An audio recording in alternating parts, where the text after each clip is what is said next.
দাঁড়াই সাপের খোলস ছাড়া এই দৃশ্য সহসা দেখা যায় না। হঠাৎ চোখে পড়লো আমাদের পাশের বাড়িতে খাটাল রয়েছে, সেখানেই দেখি ড্রামের মধ্যে এই বড় দাঁড়াই সাপ। ও আস্তে আস্তে খোলস ছাড়তে ছাড়তে, খোলসটা এখনও গা থেকে বের হয়নি, সে ড্রামের মধ্যে ঢুকে গেল।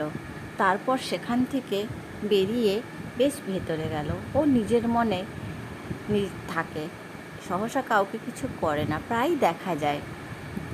দেখতে পাচ্ছেন কত বড়, অনেক লম্বা এই দাঁড়াই সাপ। তবে ভয় তো আছে, কারণ দাঁড়াই সাপ তো কামড়ায় না, শুনেছি ছোবল দেয়, এবং ছোবল দিলে সারা শরীর নাকি পচে দেয়। তবুও দেখছেন আশেপাশের লোকজন দূর থেকে দেখছে নিজের মনে। আর এই সাপের খোলস ছাড়ার সময় শুনেছি ওদের নাকি খুব কষ্ট হয়, 1 সপ্তাহ আগে পর্যন্ত ওরা খাওয়া দাওয়া ছেড়ে দেয়।